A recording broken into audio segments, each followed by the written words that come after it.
उसके जीवन में ऐसा कुछ नहीं था जिसके कारण वो खुदकुशी करे। कुछ गड़बड़ है मैम। सुसाइड करना भी गड़बड़ ही होता है, और अगर आपको ऐसा लगता है कि कोई और बात है तो हम जरूर पता करेंगे। आपके पति कहाँ है? पुष्पा जी, मोहन के पिताजी वो यहाँ क्यों नहीं आए?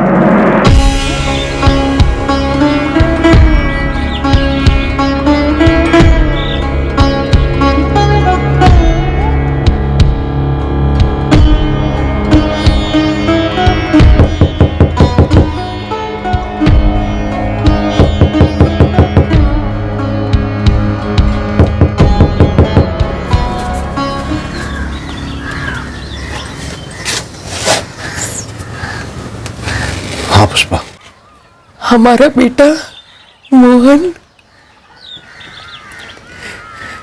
वो नहीं रहा। उसकी लाश मिली है खेत पर, पेड़ से लटके। पुलिस का कहना है उसने आत्महत्या की है। उसकी अपनी यात्रा थी, हम सब यात्री हैं। कोई अपनी मंजिल पर पहले पहुंचा तो उसके लिए रोना क्यों?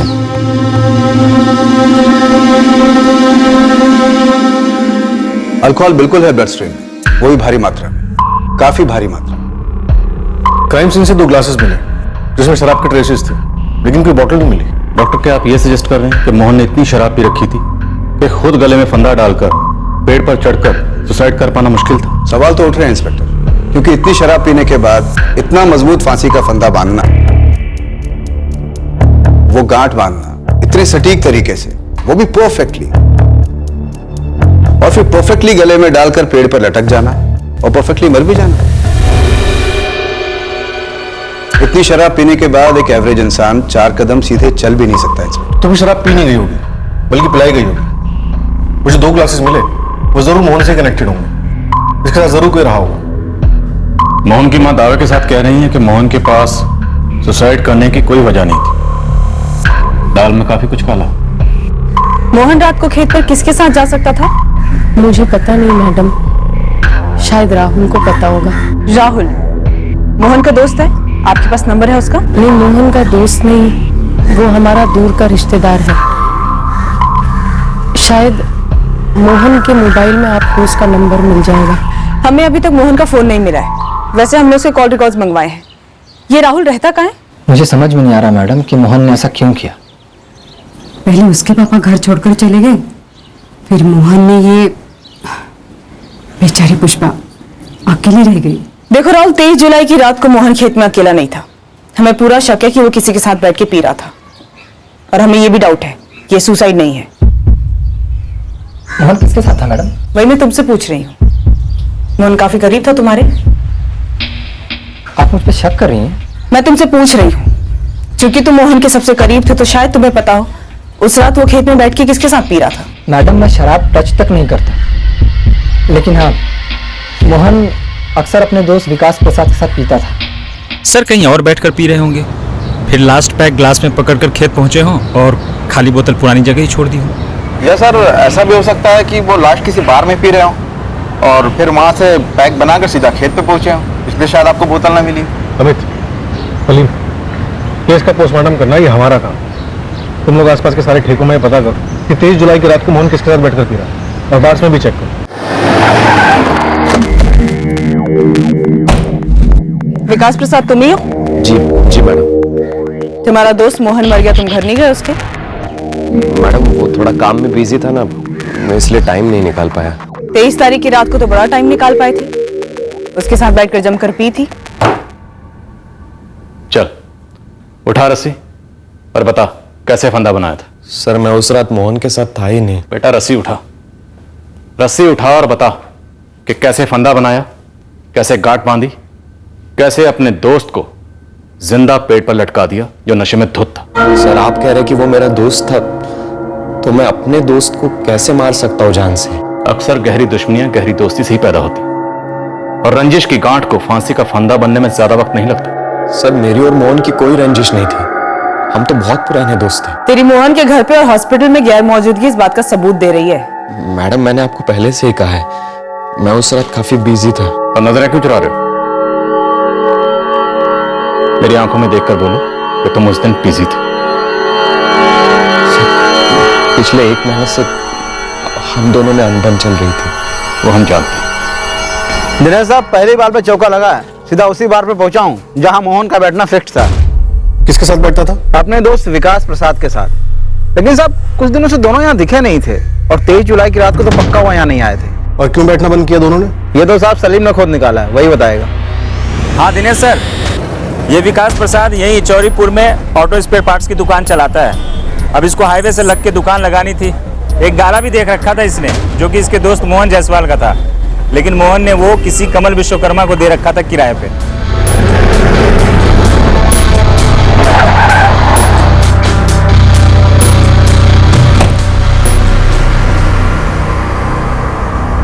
मैं हूं कमल विश्वकर्मा सर, क्या बात है? विकास प्रसाद की दुकान चाहिए थी, इसलिए उसने मोहन का मर्डर किया, या फिर मोहन ने तुझे दुकान खाली करने के लिए कहा, इसलिए तूने मोहन का मर्डर किया? क्या बात कर रहे हो सर? 6 साल से ईमानदारी से दुकान चला रहा हूँ। अचानक से मोहन आता है, बोलता है खाली कर दो। सर मैंने ऑफर भी दिया, 20% किराया बढ़ाकर दूंगा। ना ना ना ना, किराया बढ़ाकर नहीं चाहिए मुझको भैया। कमल भाई, आप हमारी दूसरी वाली दुकान में शिफ्ट हो जाओ, सेम ही किराया होगा। 6 साल से खून पसीना बहाकर ये धंधा जमाया है। हाईवे है तो धंधा है, और यहाँ लोग मुझे जानते हैं, पहचानते हैं। कहीं और जाऊंगा तो 6 साल और लगेंगे धंधा जमाने में, और ऐसा धंधा नहीं होगा। देखो मैं 20% किराया बढ़ाने को तैयार हूँ, अब ना मत बोलो। कमल भाई साहब, मैंने क्या कहा? यहाँ सवाल किराए का नहीं है, यहाँ सवाल है दोस्ती का। मैंने विकास को दी है जुबान। जुबान देने का तो मतलब आप समझते हैं ना? हाँ समझता हूँ। तुमने मुझे जबान तो नहीं दिया, लेकिन 6 साल से हम लोगों के बीच एक समझौता तो था, जो कि तुम तोड़ रहे हो। मेरी जगह तुम होते तो कैसा लगता? ऊपर से बाल बच्चे वाला आदमी हूँ, जरा इंसानियत के नजरिए से देखो मेरे भाई। देख, धंधे में मैंने कभी दोस्ती नहीं ली, और तू उस आदमी की इंसानियत बता रहा है मुझे। मार्केट से 1 लाख रुपए उठाकर तुझे दिया डिपॉजिट। उन्हें 1 महीने के नोटिस पर उसे बोला था, आज 2 महीने हो गए। यार विकास, मैंने उससे बात की यार, वो माना ही नहीं। 6 साल पहले मेरे पिताजी से उसने दुकान ली थी, बस इसी बात का राग गए जा रहा है। और मेरे 1 लाख के ऊपर सूद चढ़ा जा रहा है, उसका क्या? और वो तेरे 1 लाख तो मैं तुझे कल ही वापस करता हूँ। सॉरी दोस्त। देख मोहन, तू दोस्त वोस्त तो बोल ही मत मुझे। एक दुकान मांगे थे किराए पर तेरे से, वो भी नहीं दे सका तो मुझे। क्या करता? उस कमल भाई को धक्के मार के निकलवा देता उसकी दुकान से, उसका सारा माल बाहर भिजवा देता। क्या करता बोल? नहीं हो सकता था तो जुबान क्यों दी? और जब दे दी तो जमीन आसमान एक कर देता मुझे देने के लिए। तेरी जगह अगर मैं होता ना मोहन, तो मैं ऐसा ही करता। और उसके बाद हम लोग नहीं मिले सर। मेरे डिपॉजिट के पैसे भी उसी के पास थे, पूरे 1 लाख। अब पता नहीं उसकी मां देगी कि नहीं। और आप लोग मेरे ऊपर स्टोरी बनाए जा रहे हैं सर। हमने स्टोरी बनाई होती ना, तो तेरी और तेरे दोस्त मोहन की रंजिश की स्टोरी कभी सामने नहीं आती। तेरे हाथ से दुकान गई, तेरा डिपॉजिट वेस्ट हो गया, रंजिश का सरकारी भंडार हो गया। तो सर मैंने मोहन को नहीं मारा। तो ये बता कि कैसे मारा? मैं बस इतना कहूंगा कि मुझे भी बहुत दुख हो रहा है कि मोहन नहीं है, और पिछले 1 महीने से हमारी बातचीत बंद थी, और 23 जुलाई को मैं उसके खेत पर नहीं था। तो फिर कहाँ थे? बिंदगांव गया था गाड़ी के स्पेयर पार्ट खरीदने। पूरी रात स्पेयर पार्ट खरीद रहे थे? नहीं मैडम, देर हो गई थी इसलिए अपने दोस्त के घर रुक गया। उसका नंबर और एड्रेस है मेरे पास, अगर आपको चाहिए तो मैं आपको दे देता हूँ। तो क्या लगता है तुझे, मोहन को किसने मारा होगा? कमल ने? सर जी मैं बस किराया देता था, टाइम टू टाइम, उसके अलावा ना कोई बात ना मुलाकात। दारू पीते हो? आज तक एक बूंद नहीं, मुंह से उल्टी आती। बाल बच्चे वाला आदमी है सर। ओ भाई, ये बाल बच्चों का पुराना राग लगा के रखा है। हर किसी के या तो बाल बच्चे होते हैं, या फिर वो खुद किसी न किसी का बाल बच्चा होता है। ये मोहन भी अपने माँ बाप का बच्चा था, और इस वक्त हमें मोहन से सिर्फ 2 लोग नाखुश नजर आ रहे हैं, एक तो तू और एक वो विकास। कोई नाखुशी तो नहीं थी उससे, उस घर से काफी अच्छा रिश्ता था मेरा। और संन्यास लेने के पहले मोहन के पिताजी नारायण जी सारा कामकाज संभालते थे, उनसे मेरी बहुत अच्छी बनती। ना कोई शिकायत, ना कोई शिकवा, ना कोई गिला, बस मैं, मेरा काम, मेरा घर और तेरे बाल बच्चे।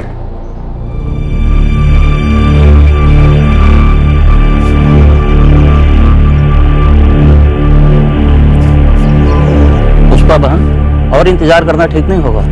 रुकिए पंडित जी, मैंने भेजा है चंदर को मोहन के पिता को बुलाने के लिए। उनके बिना मैं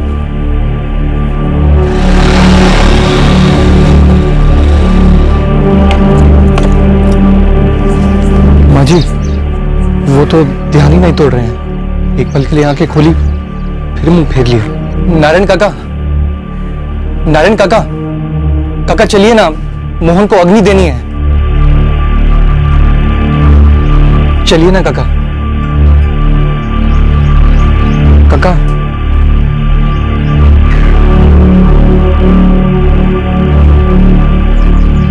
राहुल, बेटा तू ही दे दे अग्नि।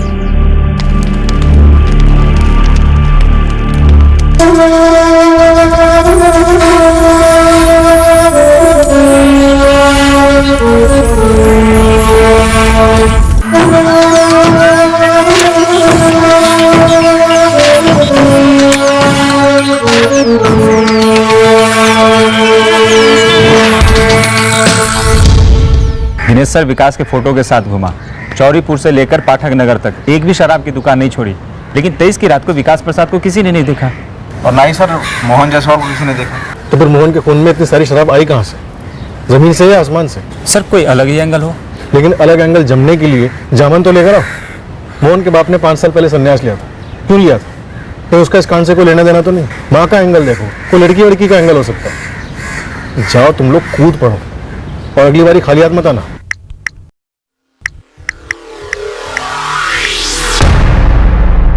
You have called is currently switched off. 44576981 ये नंबर आपकी कंपनी के सिम कार्ड का है। इस नंबर की मुझे पूरी डिटेल चाहिए और इस कस्टमर के पिछले 2 महीने के कॉल रिकॉर्ड्स भी चाहिए।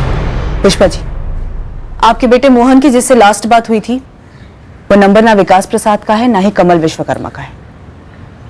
ये नंबर उसी का होगा जिससे वो मिलने गया होगा 23 जुलाई की शाम को। मुझे नहीं मालूम वो कौन था, मोहन ने मुझे कुछ नहीं बताया। देखिए पुष्पा जी, आप कह रही हैं कि मोहन सुसाइड नहीं कर सकता, कुछ गड़बड़ है। बिल्कुल, हमें भी यही लगता है। आपके बेटे को किसी ने मार डाला है। पर क्यों? किसे परेशानी थी मेरे बेटे से? पुष्पा जी, आपके पति नारायण जी, मोहन के पिता, ऐसी क्या परेशानी थी उनके जीवन में जो उन्होंने संन्यास ले लिया, आपको मोहन को अकेले छोड़ दिया? कुछ तो हुआ होगा जीवन में। काफी संघर्ष किया अपने आप के साथ पुष्पा, इस निष्कर्ष पर पहुंचते। मैं सारी माया से मुक्ति चाहता हूं। मैंने संन्यास लेने का फैसला किया है। हमसे बिना पूछे बिना बात किए आप ये कैसे ले सकते हैं फैसला? मैं सबकी सोच नहीं अपना सकता पुष्पा, पर मैंने सबके लिए सोच रखा है। आज शाम सबको यहां बुलाया है, आज ही बंटवारा होगा। कोई खाली हाथ नहीं जाएगा सिवाय मेरे बारे में क्या सोचा है आपने? मुझे तो अभी मोहन की शादी देखनी है, उसके बच्चों को खिलाना है सारी दुनिया की तरह, और आपके साथ जिंदगी जीनी है मुझे। तुम जैसे चाहो वैसे अपनी जिंदगी जीने के लिए आजाद हो,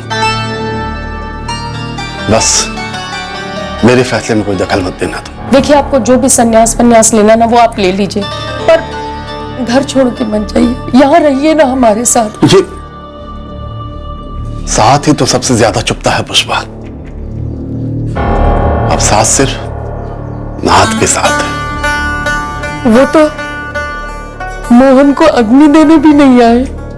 नारायण जायसवाल को ऐसी कौन सी चिंता सता रही थी जो बेवक्त नाथ का साथ पाने चले गए? और कहीं यही चिंता उनके बेटे मोहन को तो नहीं सता रही थी, लेकिन उसने सन्यास की जगह सीधे समाधि ही ले ली। सर, सुसाइड का एंगल तो लगभग रूल आउट ही करते हैं। 23 जुलाई की शाम को मोहन को जिस नंबर से फोन आया था वो कंटिन्यूअसली स्विच ऑफ है। सर, कुछ तो गड़बड़ है। नारायण जायसवाल रईस आदमी था, खेत दुकानें घर वर सब उसने अपनी मेहनत से कमाए हुए पैसों से खरीदा था। फिर सर अचानक 5 साल पहले उसने संन्यास ले लिया, क्यों? जायसवाल परिवार की पूरी हिस्ट्री खंगालो और मोहन जायसवाल को जो फोन आया था उसकी डिटेल निकलो। कत्ल हुआ तो जाहिर सी बात है कोई न कोई वजह तो होगी। आदर्श, तुम अगर होमवर्क टाइम पर पूरा कर रहे हो तो फिर ये टीचर नोट पे नोट क्यों भेज रही है? टीचर ऐसी ही है। अच्छा, और तुम एकदम पढ़ाकू और मेहनती है ना? मम्मी, किसी का भी होमवर्क टाइम पे नहीं होता। रुक, कल पूछती हूँ तेरे सारे दोस्तों से। नहीं। चुपचाप नाश्ता कर। अरे काम पे जाने के लिए देरी नहीं हो रही? नहाए भी नहीं हो अब तक? नहीं, आज मेरा मूड नहीं है, छुट्टी मार रहा हूँ मैं। हफ्ते में 3 दिन तो मूड नहीं होता आपका, बस छुट्टी पर छुट्टी। अरे छुट्टियों का क्या लंगर लगा हुआ है? अगर काम से निकाल देंगे ना तो लंगर में ही खाना खाना पड़ेगा। चल अब दिमाग मत खा, समझी? जा आदर्श को स्कूल छोड़ के आ जा। अरे आप देर से जाओ पर काम पर तो जाओ। तू जा ना, मेरा मूड बने तो जाऊंगा मैं। सिर मत खा मेरा, जा।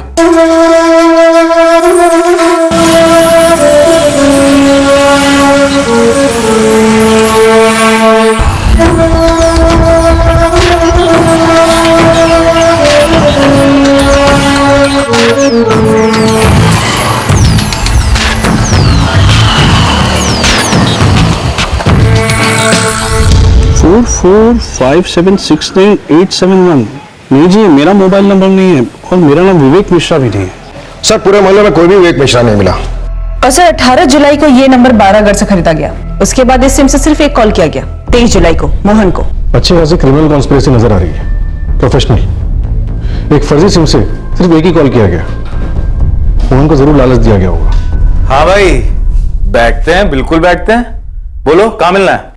तेरे खेत से और बेहतर जगह नहीं है भाई, उसी पेड़ के नीचे मिलते हैं। विलायती जापानी स्कॉच लाया हूँ। वाह चीते, तूने तो दिल खुश कर दिया।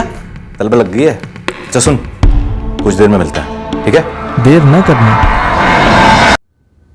कॉल फर्जी नंबर से भले ही किया गया हो, लेकिन कॉलर जान पहचान का ही होगा, क्योंकि मोहन जायसवाल मिलने गया था। और सर उसका नाम मोहन ने अपनी माँ को नहीं बताया था।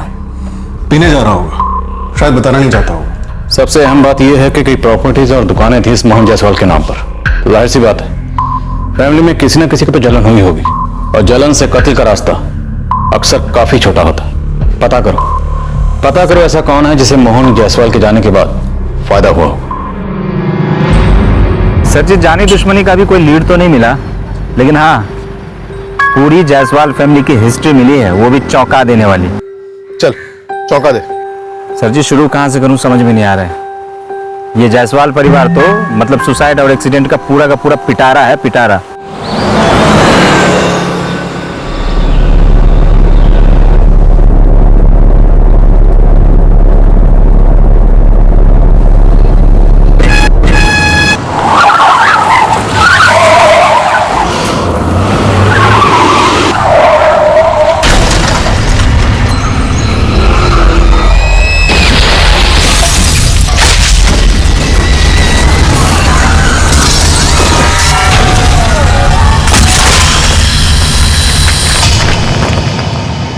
सर साल 2003 की बात है।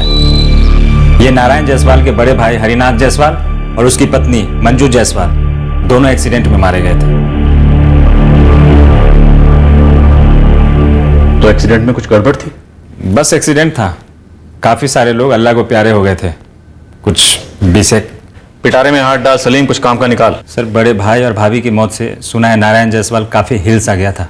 संन्यास का यही कारण था? ये तो पता नहीं मैडम, लेकिन हरिनाथ के 4 बच्चे थे। ये मतलब? यही तो चौंका देने वाली बात है सर। फैमिली की हिस्ट्री का सच आप तो झूठी समझेंगे। तो सुनाएगा तब समझेंगे ना।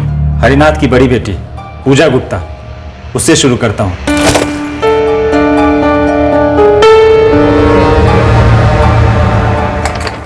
पूजा के बाद एक और बेटी थी उनकी, नीता दास। पूजा और नीता के बाद 2 बेटे, अरविंद जायसवाल और प्रतीक जायसवाल।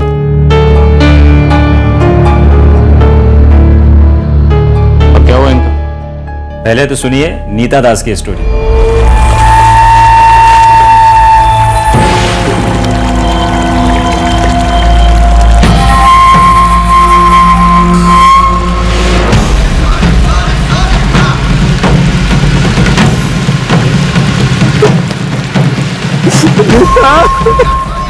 राकेश जी, नीता नहीं रही।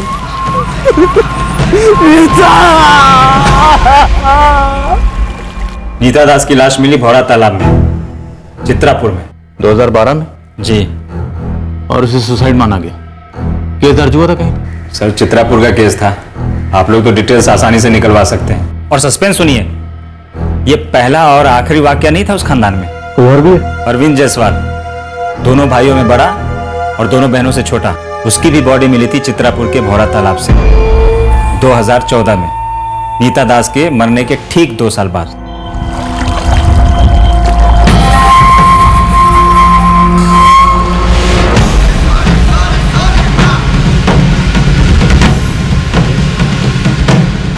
सबसे बड़ी बहन पूजा और सबसे छोटा भाई प्रतीक, ये दोनों इस वक्त कहाँ हैं? इसे तो लोकेट नहीं कर पाए हम। हाँ, लेकिन पुष्पा जी जरूर बता सकती हैं कि ये दोनों कहाँ हैं। सब बड़ी अजीब बात है। मोहन के अंतिम संस्कार के समय हमने अपने कांस्टेबल मल्ला को वहां रखा था। सभी लोगों की एक लिस्ट भी बनाई थी जो वहां आए थे, पर उसमें प्रतीक और पूजा तो दिखाई नहीं दिए। सर, हमें तो बस इतना पता चला था कि मोहन को ये जो राहुल है, जो उसका दूर के रिश्तेदार है, उसी ने आग दी थी। गड़बड़ा, डेफिनेटली गड़बड़ा।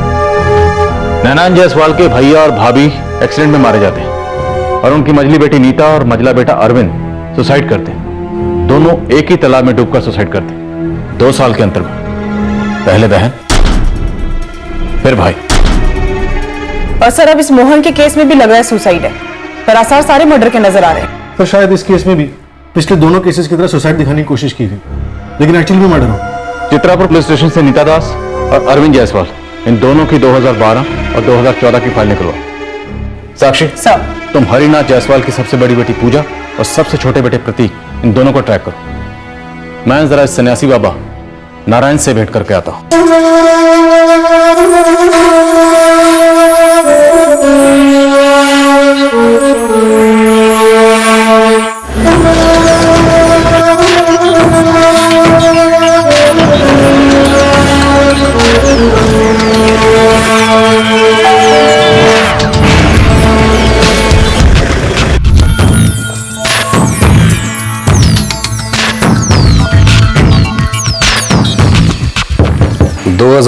नीता दास, अरविंद जायसवाल 2014।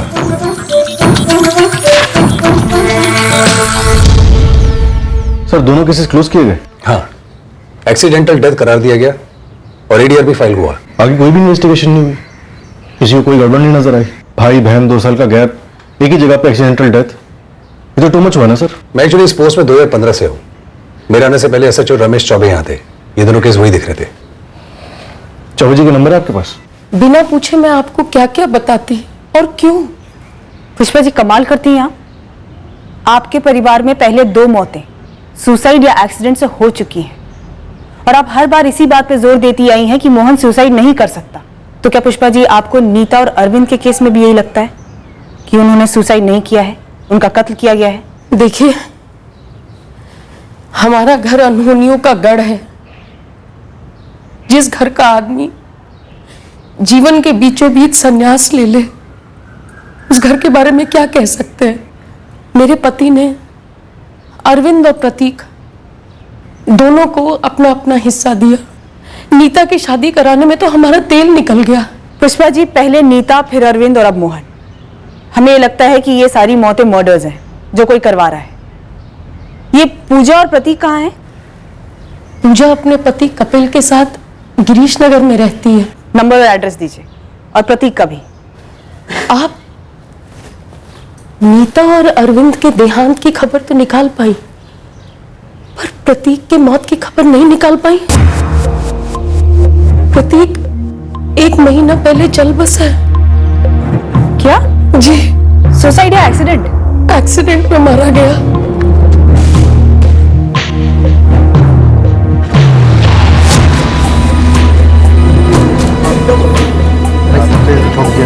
साहब जी, हम काम कर रहे थे उस साइड पे, तभी हमने आवाज सुनी। शायद किसी गाड़ी ने टक्कर मारी है बंदे को साहब। आप में से किसी ने देखा गाड़ी को? हाँ साहब, मैंने देखी है। गाड़ी काले रंग की थी, बड़ी सी।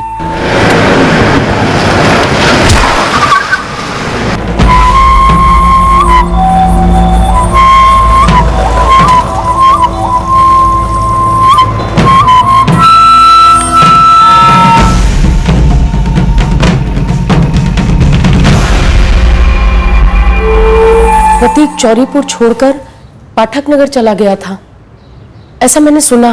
पुष्पा जी, मोहन को मिला के पिछले 4 सालों में आपके परिवार में 4 जवान लोगों की मौतें हो चुकी हैं। मेरे मोहन को किसने मारा है? पुष्पा जी, हमें ये लगता है कि ये वही है जिसने बाकी 3 लोगों को मारा है, और इसका पता हम सबूत के साथ लगाएंगे। संसार जीवन और मृत्यु के बीच का खेल है। कब सांस रुके, जीवन का अंत हो, कौन बता सकता है? कोई नहीं। नारायण जी, आप यहां ध्यान लगाकर जीवन को खेल समझ सकते हैं, पर हम मौत को खेल नहीं समझ सकते। खासकर जब मौत मर्डर से हुई। पिछले 4 सालों में आपके परिवार के 4 सदस्यों की मौत हुई। हमें शक नहीं, लगभग यकीन है कि चारों मौतें मर्डर, कत्ल। शुरुआत नीता से हुई, फिर अरविंद, फिर प्रतीक और अब मोहन। माजरा क्या है? पुष्पा ये चारों खबरें लेकर आई थी मेरे पास। मैंने सुना, छोड़ दिया। सब कुछ छोड़ चुका हूं मैं। सबसे पहले परिवार का स्नेह। और इस वैराग्य का कारण आपके बड़े भैया हरिनाथ और भाभी मंजू की मौत। सही पहचाना आपने। हरि भैया की मौत से मैं इतना डर गया, मानो आत्मा सिकुड़ गई। फिर लगा व्यर्थ है ये जीवन। जहां सांस लेते वक्त भय जाता हो और निकलते वक्त चिंता निकलती हो, बस त्याग दिया सब कुछ। और आपके पीछे आपके परिवार के 4 सदस्यों ने बेवक्त इस दुनिया को छोड़ दिया। आप मुझसे क्या जानना चाहते हैं इंस्पेक्टर? जो लोग गए हैं मैं उन्हें वापस बुलाऊं? पूछूं उनसे कि भाई ऐसा क्या हुआ जो आप बेवक्त चले गए? जबकि बेवक्त कुछ होता नहीं है। कर्मों के काल चक्र में सब कुछ सही वक्त पे होता है। और अगर इतनी ताकत होती मुझ में, तो सबसे पहले मैं अपने हरि भैया और भाभी को नहीं रोकता। व्यर्थ है ये सारी बातें। मैं बस इतना कहूंगा कि मैंने अपनी जिम्मेदारी अधूरी नहीं छोड़ी है। आपको जायदाद का बंटवारा जैसे करना है आप कीजिए पापा, लेकिन आप खुद क्यों जा रहे हैं? मेरा इस संसार में मन नहीं है मोहन। पूजा कपिल के साथ खुश है, नीता राकेश के साथ, अरविंद और प्रतीक भी बड़े हो गए हैं, तुम्हारी तरह अपना देख लेंगे। मेरा जो कुछ भी था वो अब सब आप लोगों का है।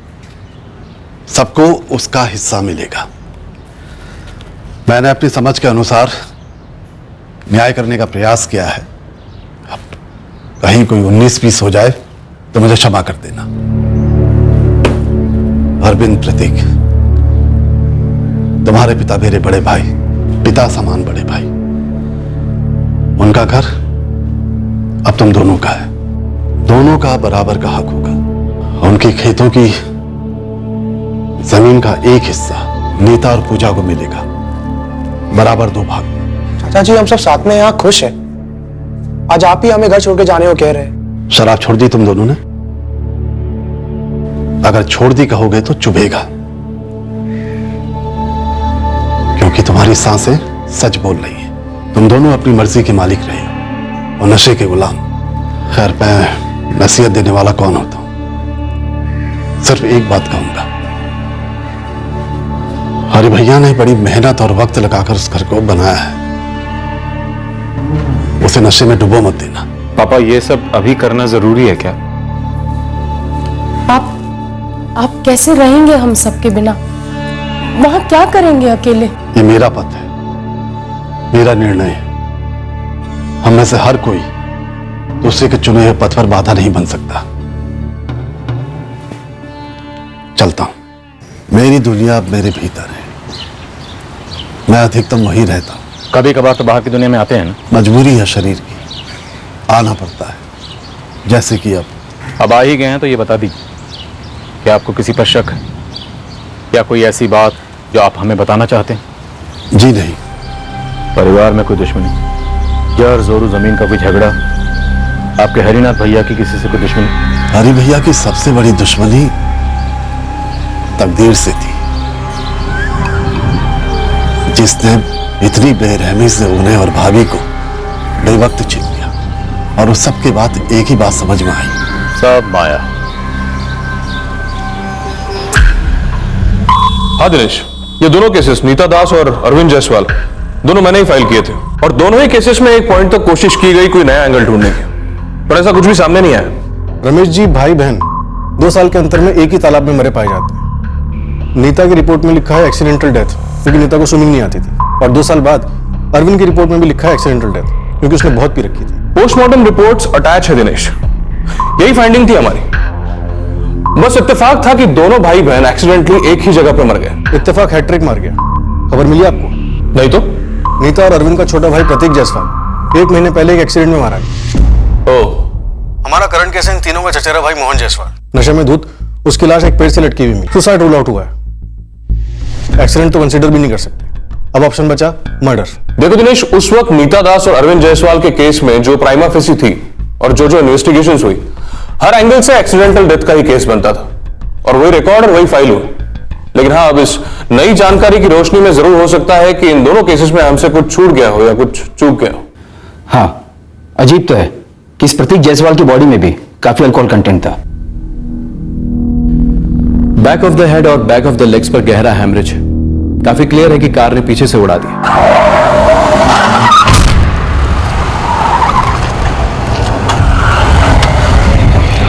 विक्टिम के ब्लड स्ट्रीम में अल्कोहल लेवल्स काफी एलिवेटेड है।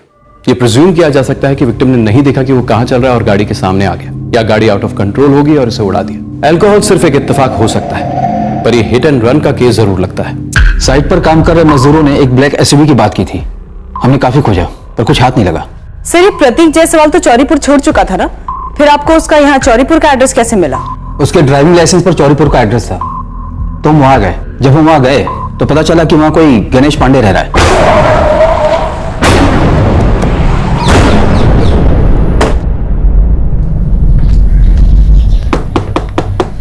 सर, मैंने 1 साल पहले ही प्रतीक जायसवाल से ये घर खरीदा है। उनका कल एक्सीडेंट हो गया। चल बसे। चल बसे? उनके ड्राइविंग लाइसेंस पे यहाँ का एड्रेस था, तो हम यहाँ आ गए। लेकिन सर, वो 1 साल पहले यहाँ से पाठक नगर शिफ्ट हो गए हैं। रुकिए आप, मेरे पास उनके चाचा और उनके चचेरे भाई का नंबर होगा। अगर एड्रेस होगा तो वो भी। हाँ, कहीं लिखा होगा सर। सर, इतना ही नहीं, मेरे पास प्रतीक का पाठक नगर वाला एड्रेस भी लिखा होगा। मैं रुकिए, मैं देता हूँ अभी। हमें पाठक नगर का एड्रेस मिला तो हम उसके चाची के घर गए ही नहीं, बस एक कांस्टेबल भेजकर इन्फॉर्म कर दिया उनके भतीजे की मौत के बारे में। प्रतीक की बॉडी के साथ मोबाइल नहीं मिला, तो आपको शक नहीं हुआ कि कोई गड़बड़ हो सकती है? हमारे माइंड में सबसे पहले मर्डर का ही एंगल बन रहा था, लेकिन जब हमने पाठक नगर में जाकर प्रतीक के कजिन मुकेश जायसवाल और उनकी वाइफ कामिनी से बात की तो पता चला कि एक्सीडेंट की पिछली शाम प्रतीक ने अपना फोन घर पर ही छोड़ दिया था, या शायद भूल गया।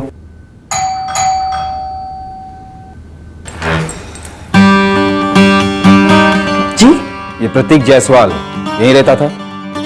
था का मतलब? यही रहता है, मेरा देवर है।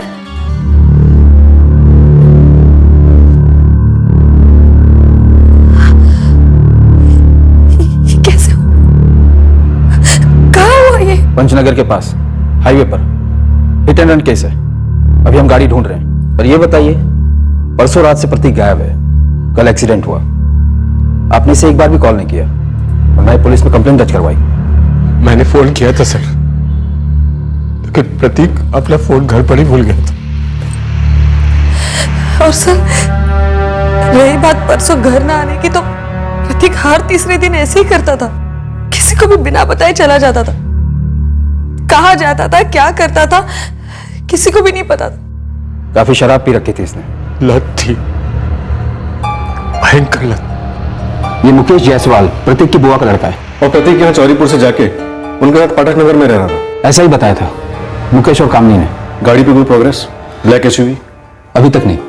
ये प्रतीक जायसवाल एक्सीडेंट केस, वहां नीता दास और अरविंद जायसवाल केस, और अब ये मोहन जायसवाल केस। ये चारों केसेस एक्सीडेंट या सुसाइड नहीं, बल्कि किसी मर्डर की साजिश हो सकते हैं, और इस साजिश के पीछे कोई एक ही मास्टरमाइंड हो सकता है। जी हाँ, मैं नीता का पति बोल रहा हूँ, राकेश दास। आप जरा चित्रापुर से यहाँ चौरीपुर थाने आ जाइए, आपसे एक जरूरी बात करनी है। किस बारे में?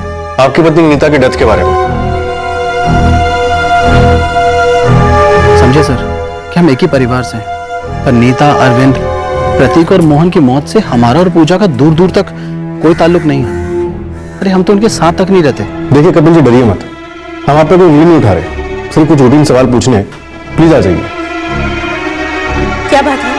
वो लोग हमें क्यों बुला रहे हैं? जी, मुकेश सो रहे हैं। मैं उनकी पत्नी कामिनी बोल रही हूँ। वैसे उस गाड़ी का पता चला जिसने हमारे प्रतीक को उड़ाया? नहीं, अभी नहीं मिली, पर आपको और मुकेश को तुरंत वहां पाठक नगर से या चौरीपुर थाने आना ही होगा। क्यों? हमें शक है प्रतीक का एक्सीडेंट नहीं, कत्ल हुआ है। क्या? हमें लगता है कि ये कत्ल उसके चचेरे भाई मोहन के कथित आत्महत्या और उसके भाई अरविंद और बहन नीता के कथित एक्सीडेंट से जुड़ा हुआ हो सकता है। ये सब क्या कह रहे हैं आप? कामिनी जी, अरविंद की मौत के बाद उसका पुश्तैनी घर सिर्फ और सिर्फ प्रतीक के नाम पर हुआ। उसके बाद उसने अपना चौरीपुर वाला घर बेच दिया और आप लोगों के परिवार के साथ पाठक नगर में किराए के घर पे रहने लगा। ये बात हमें खटक रही है। आप लोगों से कुछ सवाल करने होंगे, आपको यहाँ थाने आना ही होगा।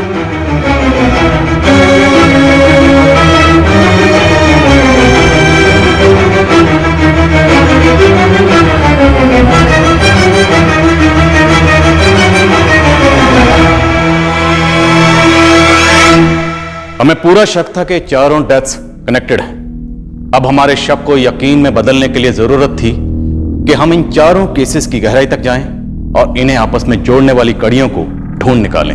मोहन जायसवाल का सुसाइड मर्डर नहीं लगता तो ये बाकी के तीनों केसेस भी गुमनामी के समंदर की गहराइयों में दफन पड़े रहते। अब पिटारा जो खुल गया था तो हमने भी कमर कस ली और उसमें हाथ डाल दिया। क्या इन चारों केसेस का पर्दाफाश होने से पहले एक और एक्सीडेंट होने वाला था या खुलेआम मर्डर? देखते हैं कल रात इस केस के शेष भाग में। जय हिंद।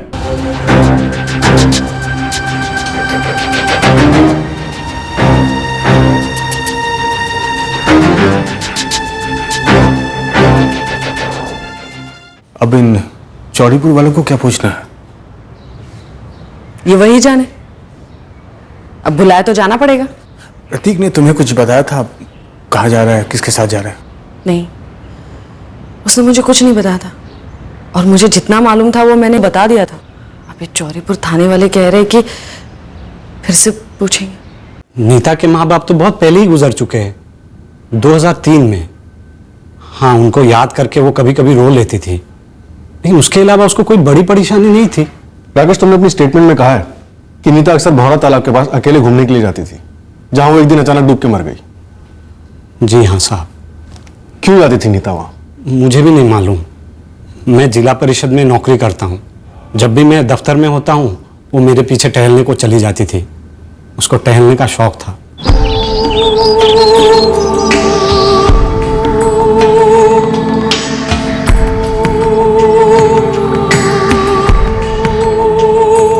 शनिचर हो या और कोई छुट्टी हो, वो मुझे भी घसीट के ले जाती थी वहाँ। तालाब उसको पसंद था साहब। और उस दिन आपकी पत्नी नीता 14 सितंबर 2012 को तालाब किनारे रोज की तरह ऐसे ही घूमने के लिए निकली थी? जी हाँ साहब।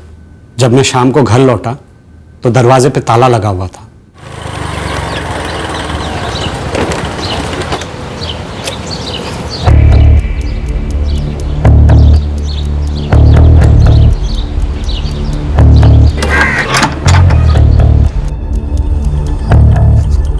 मैंने काफी इंतजार किया नीता के लौटने का।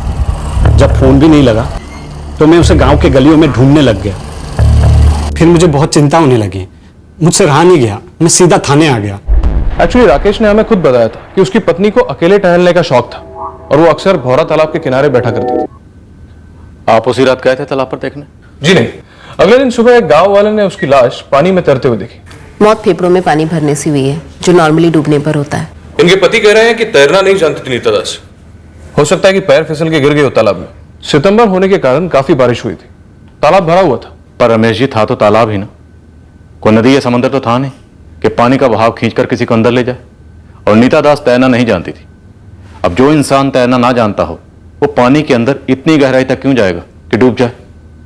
आपको ये थ्योरी अटपटी नहीं लगी? लगी थी, और यही सवाल हमने भी राकेश दास के सामने उठाए थे, लेकिन काफी खंगालने के बाद भी हमें ऐसा कोई भी एंगल नहीं मिला शक करने का जिससे कि कोई गड़बड़ की तरफ इशारा हो। सबसे पूछताछ की थी, उसके चाचा चाची से, उसके कजिन मोहन से, उसकी सिस्टर पूजा से, उसके दोनों भाई अरविंद और प्रतीक से भी, जो उस वक्त जिंदा थे। हर एंगल टटोला था। राकेश दास की तरफ से कोई दहेज की मांग थी? नहीं नहीं, ऐसा तो कुछ नहीं था। नीता की तो शादी ही नहीं हो रही थी। उसके बाद राकेश मिला और वो अकेला लड़का था, ना कोई माँ बाप ना भाई बहन, और वो तो इतना सीधा था कि शादी भी वो किसी मंदिर या किसी कचहरी में करने की सोच रहा था। पर हमने उसकी एक नहीं सुनी और बहुत धूमधाम से उन दोनों की शादी की। पुष्पा जी, क्या नीता आत्महत्या कर सकती है? मेरा मतलब उसे कोई परेशानी, पुराना प्रेमी वगैरह? नहीं नहीं, ऐसा नहीं था। उसका कोई पुराना प्रेमी वेमी नहीं था। नीता तो एक बहुत खुशमिजाज किस्म की लड़की थी, कभी किसी परेशानी का जिक्र नहीं किया। जब माँ बाप चल बसे तभी भी नहीं। चित्रापुर में जितने लोग राकेश और नीता को जानते थे, सबसे पूछा हमने, पर ना ही कोई राकेश की तरफ से दबाव सामने आया जो सुसाइड इंडिकेट करे, और ना ही कोई मर्डर का मोटिव मिला। मैंने दोबारा शादी इसलिए नहीं की क्योंकि नीता मेरे अंदर जिंदा है साहब, मेरी सांसों में, मेरी यादों में। मैं उसके अलावा किसी और के बारे में सोच भी नहीं सकता था। ऐसा प्यार था हम दोनों में, आज भी ऐसा। मोहन के क्रियाक्रम पर ना जाने की कोई खास वजह? नीता के जाने के बाद मैं ज्यादा यहाँ वहां जाता नहीं हूँ, बस अपने आप में ही रहता हूँ। मुझसे पहले नीता को बहुत रिश्ते आए थे, लेकिन किसी से भी रिश्ता जमा नहीं। मेरा भी रिश्ता बहुत बाद में आया, जैसे किस्मत में हम दोनों का मिलना लिखा हुआ था, और अलग होना भी, वो भी इस तरह। नीता तैरना नहीं जानती थी? जी नहीं साहब। कभी तुम्हें शक नहीं हुआ कि शायद वो फिसली ना हो, उसे किसी ने धक्का दिया हो?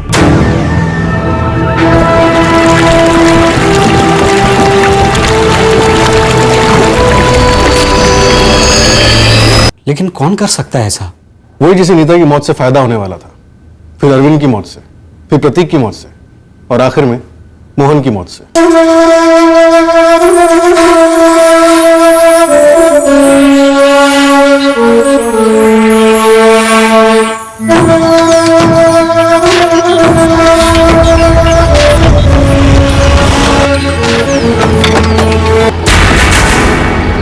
क्या बात है कपिल जी, थाने आने में बड़ी आनाकानी कर रहे हैं?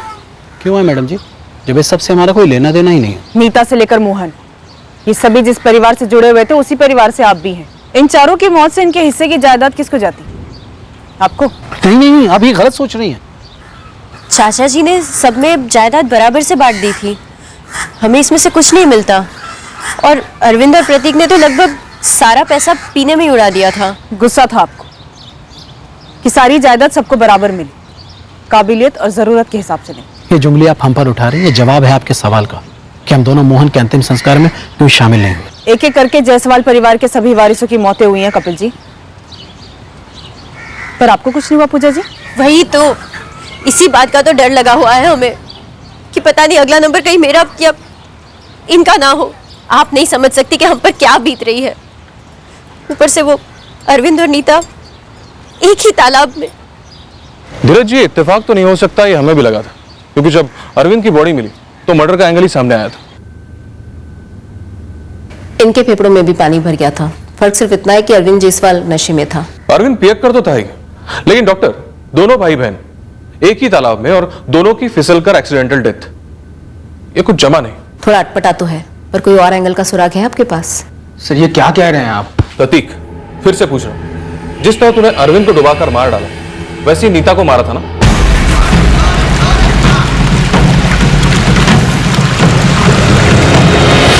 नीता तो तैरना नहीं जानती थी, लेकिन अरविंद जानता था, इसलिए तूने अरविंद को इतना पिलाया कि वो तैरने के लायक ही नहीं रहा, है ना? सर क्या बकवास है ये सर। नीता दी से मैं सालों से मिला नहीं था, और अरविंद भैया तो कल दोपहर को ही घर से निकल गए थे। मैं तो अकेला घर पर बैठकर पी रहा था सर।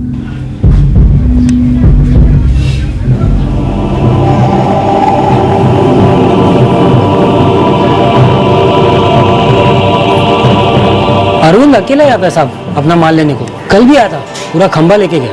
और उसका छोटा भाई प्रतीक? वो भी आता अपना कोटा लेने कल शाम को 6 साढ़े 6 बजे। अब अपना तो धंधा है ना साहब, वो दारू बेचते थे दोनों को, लेकिन उनका वो चाचा है ना, सन्यासी चाचा नारायण जायसवाल, उन्होंने उन दोनों को बहुत समझाया, लेकिन कुत्ते की दुम कभी सीधी हुई है साहब। जायदाद को लेकर दोनों भाइयों में आपस में बैर था क्या? काहे की जायदाद साहब, पी पाके दोनों ने सब कुछ खत्म कर दिया है। डाउट तो तगड़ा था, लेकिन मर्डर साबित करने के लिए कोई सुराग नहीं मिला। रमेश जी, नीता के अलावा अरविंद, प्रतीक और मोहन, इन तीनों ने मौत के वक्त पी रखी थी। अब सवाल यह है कि इन्होंने पी रखी थी या इन्हें पिलाई गई थी जानबूझ के, ताकि ये मौत एक्सीडेंट लगे। लगता है किसी ने इनकी पेकड़ होने का पूरा फायदा उठाया।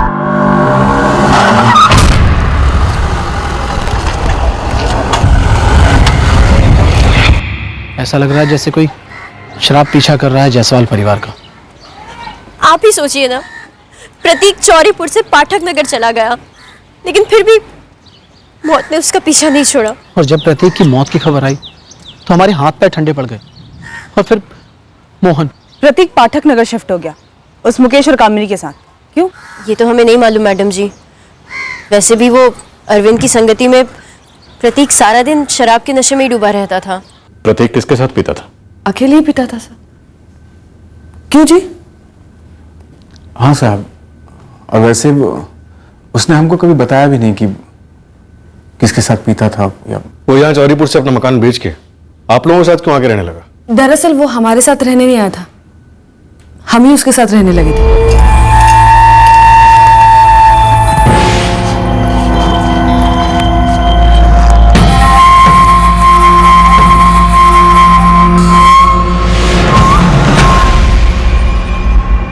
अरे इतना क्या सोचना, बेकार में यहाँ पर किराया दे रहे हैं और वहाँ मेरा इतना बड़ा घर है, और रहने वाला मैं अकेला। आ जाइए ना वहीं। वैसे मुझे कोई एतराज नहीं है जी, मतलब पाठक नगर है भी अच्छी जगह यहाँ से, है ना? प्रतीक काफी डरा हुआ था। उसकी नीता दीदी और अरविंद भैया की मौत के बाद वो अकेले नहीं रहना चाहता था, चौरीपुर ही छोड़ना चाहता था। और आपसे क्या छुपाना साहब, हमारी हालत काफी खस्ता चल रही थी। पढ़े लिखे नहीं है हम साहब, जैसे तैसे करके मजदूरी करके पेट पाल रहे थे हम। हमको लगा कि किराया बचेगा, ऊपर से पाठक नगर में बड़ी बड़ी फैक्ट्रियां भी आने लगी थी। प्रतीक अब जब नहीं रहा तो वहां का किराया कौन देगा? चौरीपुर से तो ज्यादा ही होगा। प्रतीक का सुन ही पड़ गए हैं हम मैडम। पता नहीं आगे क्या होगा, छोड़कर वापस शायद चौड़ीपुर ही लौटना पड़े हमें। तुम प्रतीक की बुआ के लड़के हो ना? जी साहब। तो मोहन की बुआ के लड़के हुए?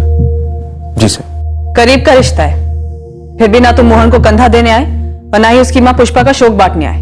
क्यों? नहीं आ पाए मैडम, हम बुरी तरह से हिले हुए थे। कुछ समझ में नहीं आ रहा था कि आगे क्या होगा, कैसे होगा। हम शोक में शरीक नहीं हो पाए तो गुनाह तो नहीं किया ना, हम खुद अपने शोक में थे।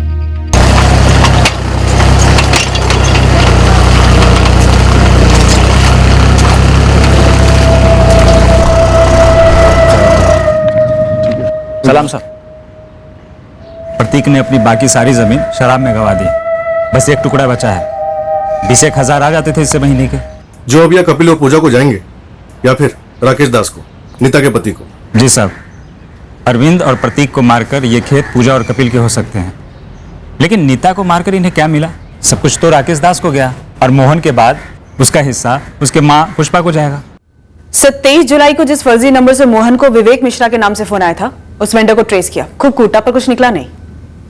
प्रॉपर्टी का भी कोई एंगल बन नहीं रहा सर। अरविंद और प्रतीक पहले सब कुछ पी चुके थे, और नीता का जो कुछ भी था वो राकेश को गया। अब शायद राकेश को हटाने का प्लान बन रहा। सर राकेश के बाद सारी प्रॉपर्टी पूजा और कपिल को जाएगी, और अब पूजा और कपिल को भी रास्ते से हटाने का प्लान बन सकता है सर। मोहन की प्रॉपर्टी पुष्पा जी को जाएगी, शायद अगला टारगेट वही हो। 4 मौतें हो चुकी हैं और पूरी पॉसिबिलिटी है कि चारों मर्डर्स हैं। पहले 2 वाकयात के बाद ही गहराई में जाने की जरूरत थी। खैर, हम एक और मौत अफोर्ड नहीं कर सकते। दिनेश, तुम्हें ये प्रॉपर्टी वाला एंगल सही नहीं लगता?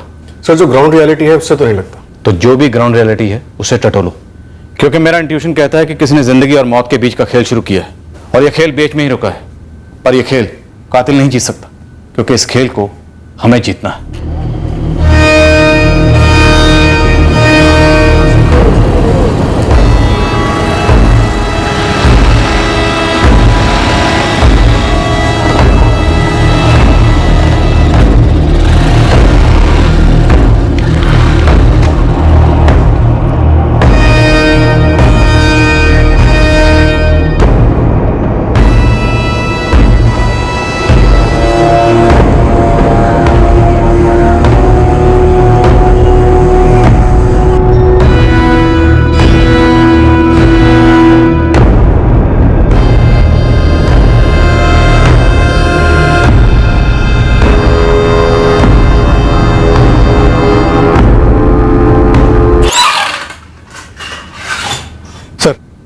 इस जायसवाल फैमिली के जिंदा बचे लोगों के फोन रिकॉर्ड से एक बात तो साबित है कि लोग आपस में अच्छे से टच में थे।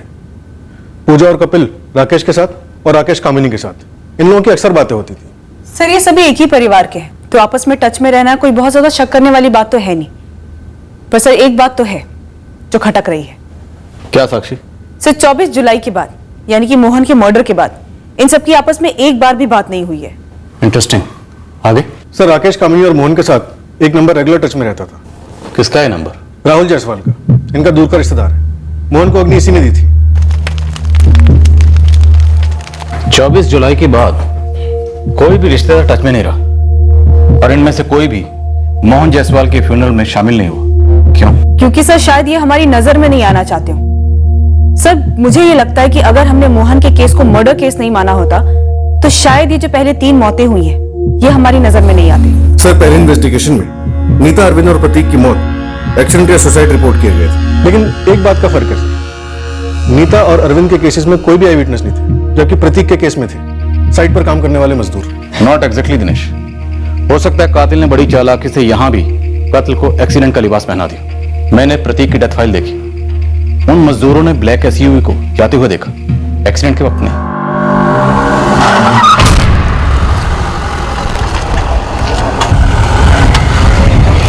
तो हो सकता है लोकल पुलिस ने 2+2 की थ्योरी के हिसाब से प्रिज्यूम कर लिया, जैसे नीता दास और अरविंद जायसवाल के केसेस में बिना आई विटनेस के होते हुए भी उन केसेस को सुसाइड मान लिया। सर एक बात तो है जो मुझे बहुत पहले से पिंच कर रही थी, ये प्रतीक रहता था पाठक नगर में, पर एकाएक 21 जून को ये पंचनगर के हाईवे पे कैसे पहुंच गया, और वो भी इतने नशे में उसका सो कॉल्ड एक्सीडेंट हुआ। मुझे स्ट्रांगली लग रहा है कि चारों कत्ल हैं और आपस में कनेक्टेड है।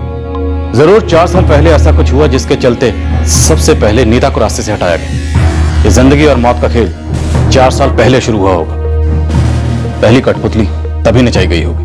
पुष्पा, ग्रस्त आश्रम से संन्यास की ओर जाने वाला रास्ता एक तरफा है। तुम यहां आकर रहोगी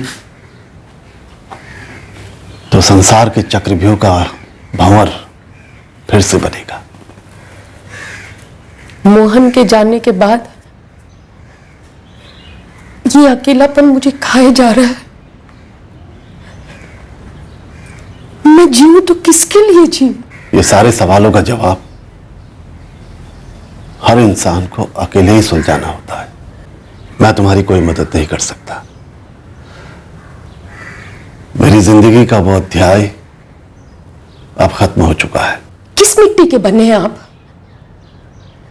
ऐसे कैसे खून का रिश्ता खत्म कर सकते हैं? आपको कोई फर्क नहीं पड़ता? आपके खानदान में पूजा के अलावा अगली पीढ़ी का कोई नहीं बचा है।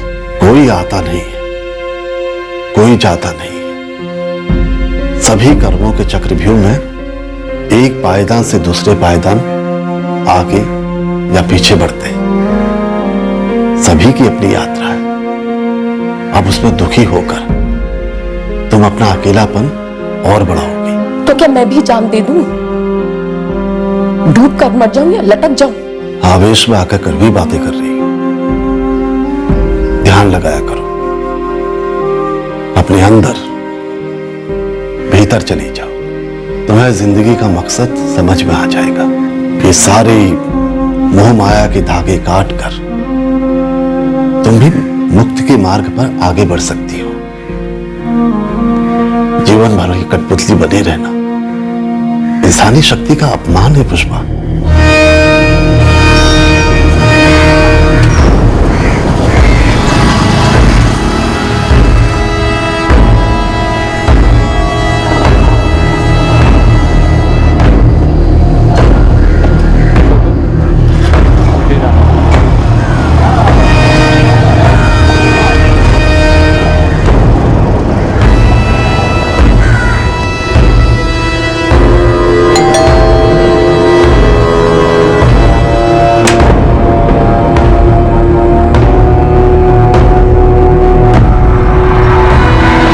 वही तो सर, ये राहुल जायसवाल है तो मुकेश जायसवाल का रिश्तेदार, लेकिन बंदा इंतजार में रहता है कि कब मुकेश काम पर निकले और ये बंदा उसके घर के अंदर दाखिल हो जाए। पर ये मुकेश की पत्नी कामिनी अब घर पे रहती है। वही तो सर, वही तो।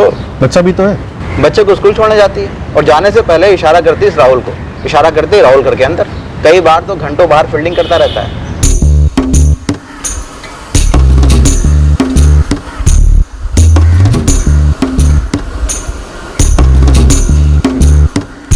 जिस दिन ये सिग्नल होता है मतलब मुकेश उस दिन काम पर नहीं गया, घर पर ही।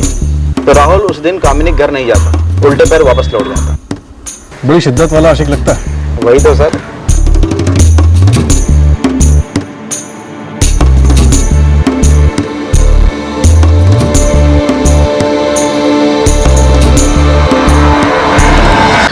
आशिक ये तो जरूरी नहीं कि हमारे स्टार मर्डर केस से उसका कोई लेना देना हो। तो फिर तेरे पास हुक्म का कोई इक्का है? फिलहाल तो नहीं है सर, लेकिन एक तुक्का मारो। काम है तेरा, जल्दी बोल। सर ये प्रतीक जायसवाल पाठक नगर में एक बड़ा घर लेता है और चुन चुन कर मुकेश जायसवाल और कामिनी जायसवाल के साथ ही रहता है। ऐसा इनके बीच में क्या रिश्ता था? सर ये राहुल जायसवाल ही तो है जिसने हमें विकास प्रसाद की लीड दी थी, मोहन के जिगरी दोस्त की। और इसे हमने स्कैनर पर लिया ही नहीं। दे रहा है दुरुस्त है। घसीटा जरा ऐसे देखते हैं कहीं हमारे 4 मर्डर केसेस का सिंगल विंडो क्लियरेंस तो नहीं।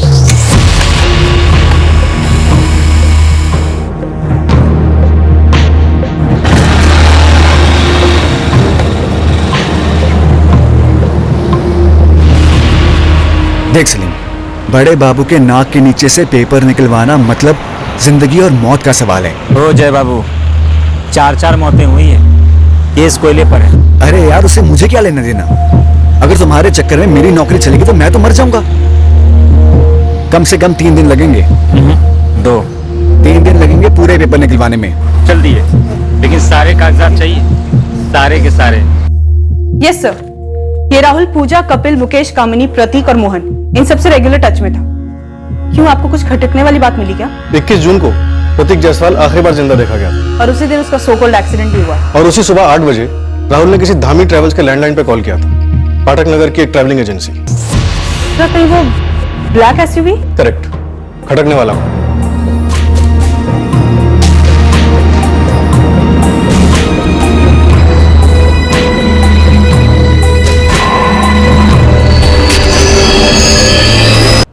तो तू दोस्त है राहुल जायसवाल का, सुरेश धामी? जी हाँ। 21 जून को ये ब्लैक एसयूवी राहुल जायसवाल ने बुक की थी? जी। प्रदीप जी, ये गाड़ी शायद आपके राडार से छूट गई। जी, लगता तो ऐसा ही है। सर बात क्या है? सर मेरी गाड़ी कहीं गलत काम में इस्तेमाल तो नहीं हुई ना? हुई है, और क्यों हुई है और कैसे हुई है ये तेरा दोस्त बताएगा हमें, राहुल जायसवाल। इस राहुल जायसवाल और कामिनी जायसवाल दोनों को उठा लो, पता करते हैं कि कठपुतलियां क्यों नचाई गई और धागे किसके हाथ में थे। राहुल, ए राहुल। आया माँ। 21 जून को ब्लैक एसयूवी में तुम्हारे साथ और कौन कौन था? Black SUV? क्या सर, ये क्या बोल रहे हैं आप? पंचनगर के पास जब तुम लोगों ने प्रतीक की लाश फेंकी तब तुम्हारे साथ और कौन कौन था?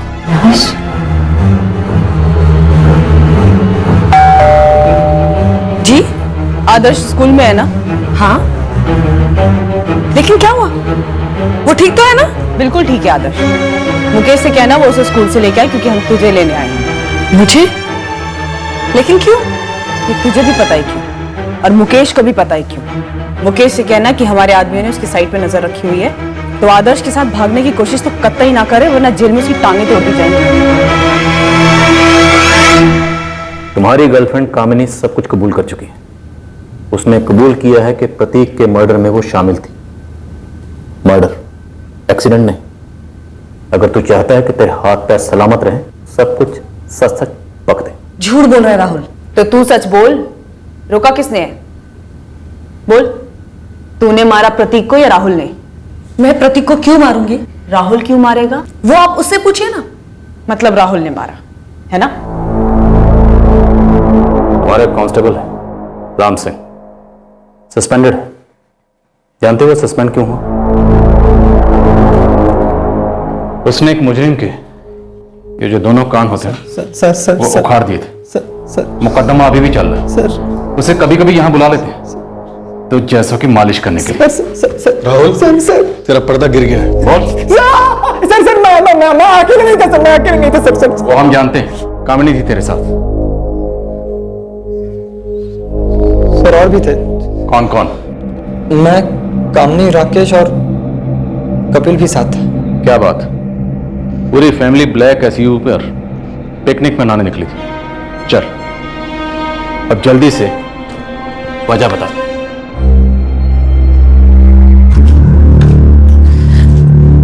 थोड़ा संभल के, वो घर पर है। अरे प्रतीक, आजा आजा। कैसे हो भाई? मस्त हो मुकेश भाई एकदम। आप कैसे हैं? भाई जिंदा है तेरी भाभी की राज में। प्रतीक चाय लोगे? हाँ भाभी पिला दो।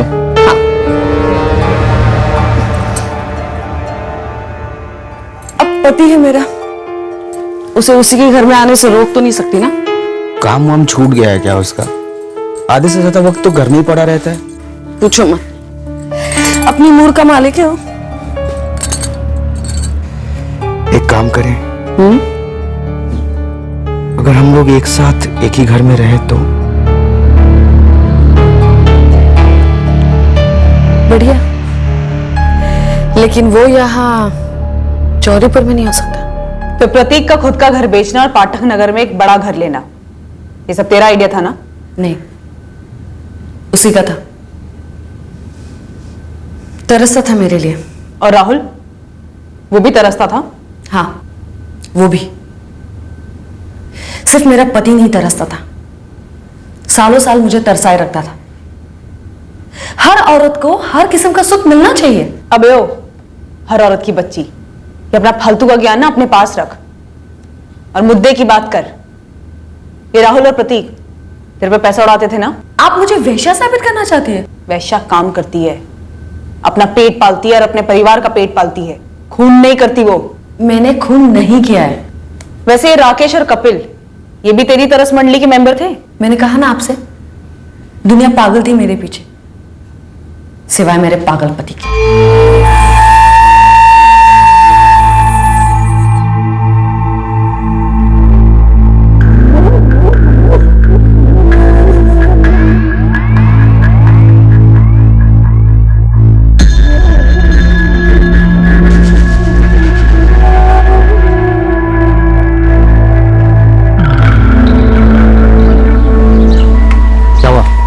मुकेश घर पर होगा या फिर कामनी ब्यूरो प्रतीक के साथ होगा।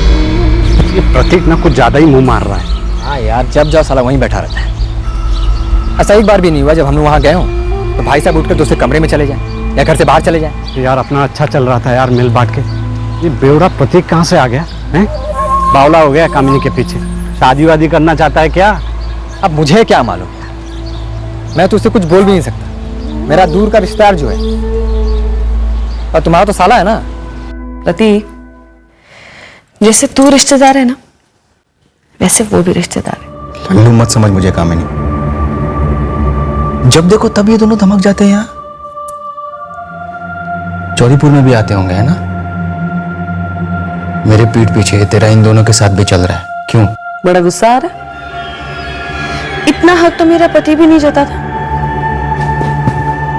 हक है, इसीलिए हक जता रहा हूं, समझी? और आज के बाद ये राहुल और राकेश जीजाजी यहाँ दिखने नहीं चाहिए, कभी नहीं मिलेगी तुमसे। हक वही जता सकता है जिसके जेब में पैसा हो, और जिसके जेब से पैसा आसानी से निकले। लेकिन प्रतीक तो दिन भर दिन कंगाल हो जा रहा था। तो तूने राहुल और राकेश के साथ मिलकर प्रतीक का मर्डर प्लान किया, और इन सब में कपिल कहां से आया? वो भी शामिल था इसमें? नहीं,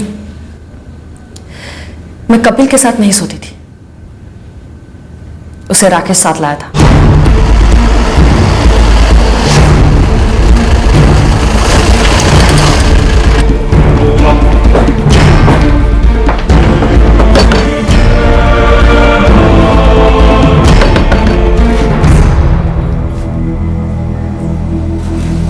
अब क्या है जी? चलो, तुम्हें दारू पिलानी है। क्या? हाँ, ठीक उसी तरह जैसे तुमने प्रतीक को दारू पिलाई थी 21 जून को। प्रतीक मुझसे राकेश से बहुत चिढ़ता था। वो हमारे साथ पीता नहीं था। ये पीने पिलाने वाला पैंतरा तुम लोग काफी वक्त से काफी लोगों पे आजमा चुके हो। सर, ये पिलाने वाला आइडिया राकेश का था। पी के वैसे ही सारी जायदाद खत्म कर चुका है वो, ऊपर से कामिनी के साथ मुंह काला कर रहा है, सो अलग। और काफी पैसे तो उसने कामनी पे उड़ा दिए, समझ रहे हैं ना? देखो, प्रतीक के पास जितने भी खेत वेत बचे हैं ना, उससे अच्छा खासा पैसा आ जाता है। प्रतीक के बाद वो सब हम दोनों का हो जाएगा, हक से। मतलब प्रतीक के बाद? हाँ, प्रतीक के बाद। क्या बोलते हो सारू भाई?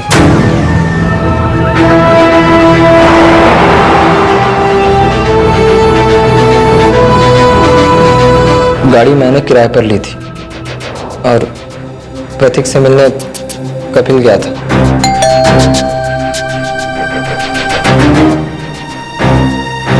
सच सच बता कामिनी, ये कपिल भी तेरी आशिकों की लिस्ट में था ना? मैं आपको बोल चुकी हूं कि वो नहीं था। वो अपनी बीवी से बहुत प्यार करता था। उसे सिर्फ प्रतीक को दारू पिलाने के लिए शामिल किया गया था।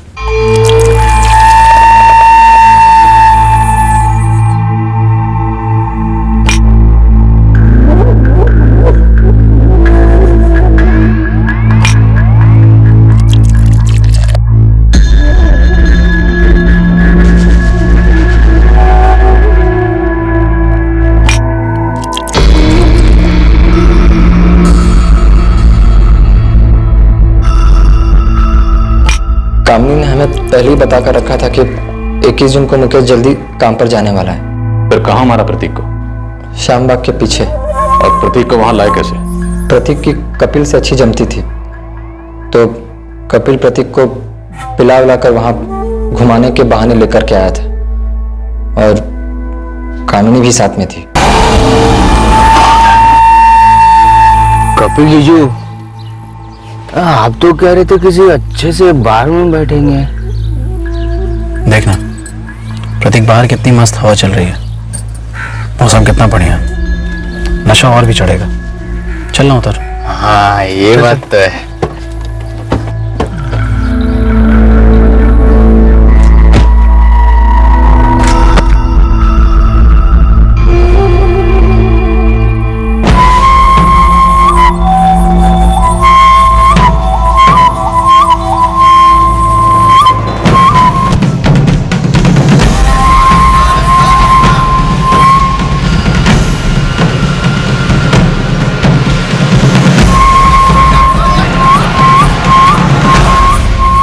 किसी सुनसान जगह पे लेके इसको फेंक देते हैं, लोगों को एक्सीडेंट लगेगा। क्यों?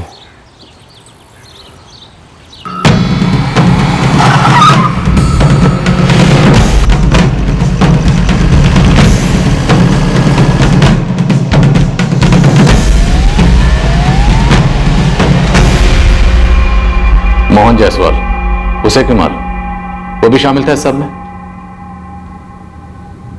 सर जी कसम खाते हो, मोहन को कौन मारा, कैसे मारा, क्यों मारा, हमें कुछ भी नहीं पता साहब।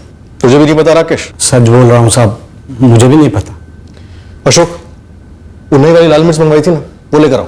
मोहन को मार के मेरा कोई फायदा नहीं होता साहब। सब सिर्फ प्रतीक के कत्ल में मैं शामिल था, लालच में आ गया था, लेकिन मोहन नहीं साहब, मोहन नहीं। साहब, मोहन को मार के मेरा भी कोई फायदा नहीं होता। राहुल, राकेश, कपिल और कामिनी बहुत पहुंचे हुए, वो सारा इल्जाम तेरे से मर देंगे, मोहन का मर्डर भी, और हमें भी कोई खास दिक्कत नहीं होगी। सर मैं कसम खा के कहता हूं, मोहन के मर्डर में मैं दूर दूर तक शामिल नहीं था। सर मेरा कोई मतलब ही नहीं था उसके साथ। तो किसी का तो मतलब रहा होगा ना, ऐसे तो नहीं मारा बिना मतलब के। सर वो कामिनी का मतलब था। वो भी सोता था उसके साथ? नहीं, मोहन के साथ तो कभी नहीं। पर मरवाया तो तू नहीं? हाँ। कारण? क्योंकि वो मुझे डराता था, भांडा फोड़ने की धमकी देता था। उफ, एक झंझट खत्म होती नहीं कि दूसरी शुरू हो जाती है। किसकी बात कर रही है? वही मोहन जायसवाल। साली, हम दोनों कम पड़ते हैं क्या, जो किसी और के साथ? चुप, एकदम चुप। एक तो मेरे आशिकों की गिनती सिर्फ और सिर्फ मैं रखती हूं, कोई और नहीं रख सकता। और दूसरी बात, मुझे वो मोहन पहले से ही पसंद नहीं था। अभी 3 दिन पहले मार्केट में मिला, अब पीछा करने लगा। कामिनी भाभी। अरे मोहन, कैसे हो? ठीक हूँ, अच्छा हूँ भाभी। आइए आपको घर छोड़ देता हूँ, इसी बहाने आपका घर भी देख लूंगा। मजा आ गया।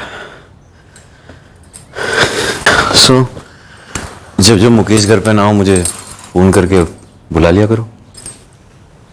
पुष्पा मामी को फोन करूं क्या? कोशिश करो। फिर उसके बाद मेरा फोन जाएगा पाठक नगर पुलिस थाने।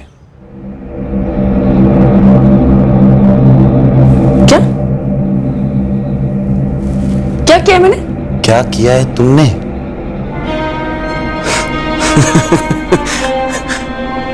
सब कुछ तुमने ही किया है। 21 जून को मेरी प्रतीक से बात हुई थी, हम मिलने वाले थे पर मिले नहीं क्योंकि कपिल जीजाजी उससे मिलने आ रहे थे। और ये बात तुमने पुलिस को तो बताई नहीं। कोई नहीं, पुलिस तुमसे पूछेगी, कपिल से भी पूछेगी कि ये पहले क्यों नहीं बोला। और क्या छुपा रहे हो? आंखें और कान तो सबके पास होती है कामिनी भाभी, पर हर कोई मुकेश भैया जैसा नहीं होता। साले के कान, नाक और आंखें सब बंद कर देना चाहती हूँ, और वो सिर्फ मेरे लिए नहीं, तुम दोनों के लिए भी खतरा है। मुझे बिना मर्जी किसी का छूना तो दूर, देखना भी गवारा नहीं है। और वो कमीना मुझे धमकियां देकर मुफ्त में मजे लेना चाहता था। ये राकेश और राहुल ने उसे मारा?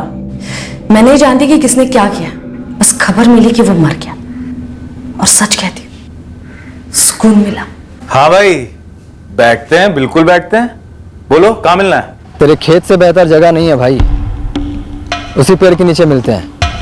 विलायती जापानी स्कॉच लाया हूँ। सालों से मेरी और मोहन की अच्छी जमती थी। हम अक्सर उसके खेत में बैठकर पिया करते थे। तो सिर्फ तुम दोनों ही पी रहे थे या उस शाम को सब आशिकों की मंडली जमा हुई थी वहां पे?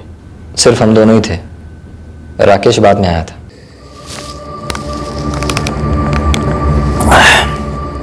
कमाल की चढ़ी है बे। ये कहाँ से लाए जापानी दारू?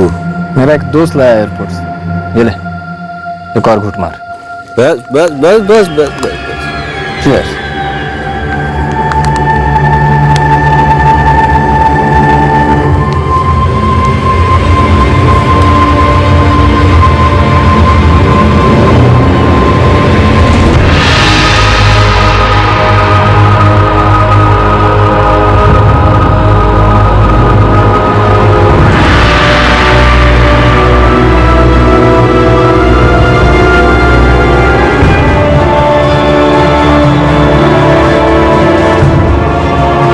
नीता, अरविंद, इन दोनों को क्यों मारा? सर, नीता दीदी और अरविंद का मुझे सच में नहीं पता है सर। सर, अगर आपको यकीन नहीं हो रहा है तो आप राम सिंह को बुला लो सर। मेरे कान उखाड़ दो या जो करना है करो सर। जब कुछ पता ही नहीं है सर तो क्या बोलूं? मुझे याद नहीं है मैडम कि मेरी राकेश के साथ दोस्ती कब हुई थी। राकेश की नीता के साथ शादी होने से पहले से ही तेरी उसके साथ दोस्ती थी? बेडरूम वाली दोस्ती? हाँ शायद, लेकिन आप उसी से क्यों नहीं पूछती? मैं ऐसे हिसाब नहीं रखती। और मैडम, मेरा किसी के साथ कोई बैर नहीं था, सब कुछ अच्छा चल रहा था। मैं अपनी खुशी चाहती थी और सामने वाले को खुश कर देती थी। इन सब ने अपने आप में जाल बनाया और सबके सब फंस गए और मुझे भी फंसा दिया। 900 चूहे खाकर बिल्ली हज को चली। क्यों? सर जी, नीता और अरविंद के बारे में मुझे कुछ भी नहीं पता। सर जी, प्रतीक और मोहन के कत्ल में मैं शामिल था, ये मैं कबूल करता हूँ, लेकिन नीता और अरविंद के कत्ल को मेरे सर पे क्यों डाल रहे हो साहब, जबरदस्ती? राकेश दास, जबरदस्ती तो हमने भी शुरू भी नहीं की है, हालांकि बहुत पहले करनी चाहिए थी। लेकिन एक बात तो तालाब के पानी से भी ज्यादा साफ है कि पहले तुम्हारी पत्नी नीता और उसके 2 साल के बाद उसका भाई अरविंद दोनों तालाब के पानी में डूबे नहीं थे बल्कि डुबोए गए थे। अब शक की कोई गुंजाइश नहीं कि नीता और अरविंद का कत्ल हुआ। सर, वैसे तो हम सबको तोड़ रहे हैं, लेकिन मुझे पूरा शक है कि इन सारे मर्डर्स के पीछे नीता के पति राकेश दास का ही हाथ है। सर, वैसे प्रतीक और मोहन को पिला करके इस मर्डर को सुसाइड और एक्सीडेंट का रूप देने का आइडिया इसी राकेश का ही था। तब तो 100% नीता और अरविंद के साथ यही हुआ। चौरीपुर से पाठक नगर तक मेरे नाक के नीचे ये सब चल रहा था, मुझे पता कैसे नहीं चला? ऐसा कैसे हुआ इसकी खोज तो तुम्हें अपने अंदर झांक कर करनी होगी मुकेश, पर हुआ तो है। इंसान जब सच का सामना नहीं करना चाहता, आभास होते हुए भी आंख मिलाना नहीं चाहता, तो अक्सर वो सच के साई से भी दूर रहता है। मुकेश, तुम पिछले सालों के एक एक दिन को ध्यान से याद करो। कितनी बार सच ने तुम्हें दस्तक दी होगी और कितनी बार तुमने सुन के भी अनसुना कर दिया होगा।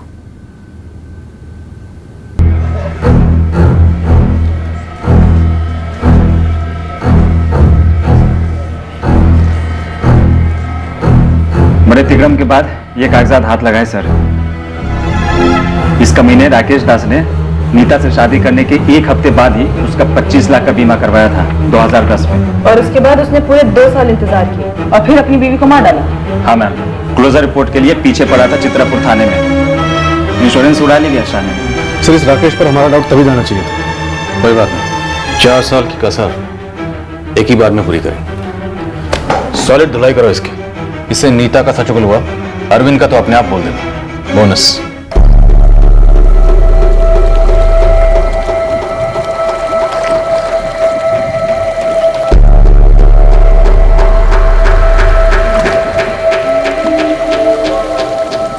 मेरे सर पर बहुत कर्ज था, इसलिए बीमा के पैसे के चलते मैंने नीता से शादी कर ली। तो तुमने नीता को मारने का प्लान उससे शादी करने से पहले ही बना लिया था? जी हाँ। और कामनी के साथ तेरा रिश्ता शादी से पहले से था? हाँ। तो कामिनी भी इस बीमा के पैसों के लिए किए गए मर्डर में शामिल थी? नहीं, इन सब में वो लोग कोई भी शामिल नहीं थे। वो तो उस दिन वो तालाब पर थी और मुझे मौका मिल गया।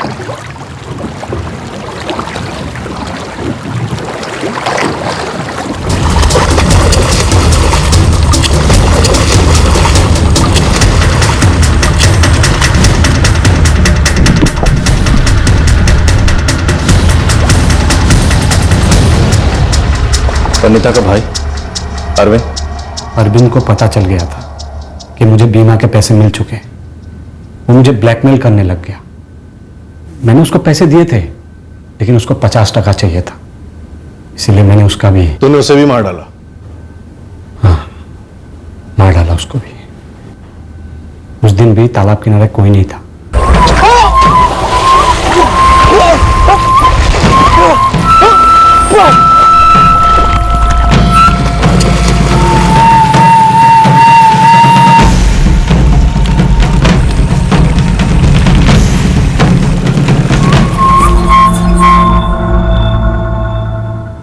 इन चारों केसेस में अलग अलग लोगों के अलग अलग किरदार रहे। सबकी अलग अलग चार्जशीट फाइल करो। सर, इंश्योरेंस कंपनी को भी इन्फॉर्म करो और इस कपल की बीवी पूजा, इसे जरा डीपली टटोलो। Right sir. इस केस में कुछ लोग नाना कहते हुए भी इन्वॉल्व रहे, ब्लैकमेल करते रहे। और इस फैमिली के बुजुर्ग नारायण जायसवाल, सन्यासी नारायण जायसवाल, जरा पता करो कहीं ऐसा तो नहीं काफी कुछ जानते हुए चुपचाप बैठे रहे हो और मौन व्रत धारण कर लिया।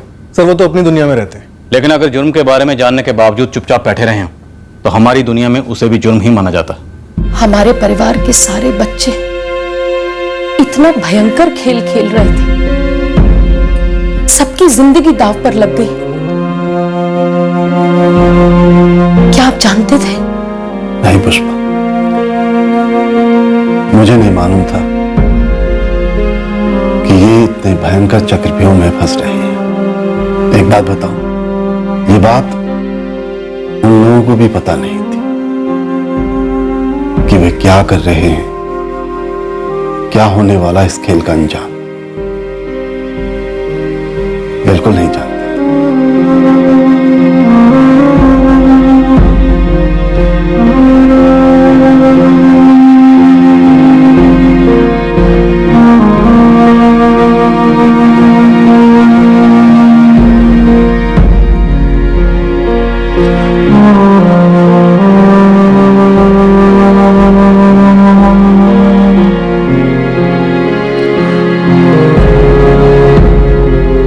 किसी की जान ले लेना किसी भी सूरत में कोई खेल नहीं है, और जुर्म करने के बाद इस उम्मीद में बैठे रहना कि कभी पकड़े नहीं जाएंगे, खेल नहीं, बेवकूफी है। कानून और पुलिस एक आध बार फिसल सकते हैं, पर इससे कभी मुजरिम अपने जुर्म से फिसल कर भाग नहीं सकता। इंसान का बनाया कानून इंसानियत और कुदरत के नियमों से ही प्रेरित है। हर कर्म का एक निर्धारित फल होता है और हर जुर्म का एक ही फल है, किए की सजा। जय हिंद। इस तरह के और भी एपिसोड देखने के लिए हमारे चैनल को सब्सक्राइब करें और बेल आइकन दबाना ना भूलें।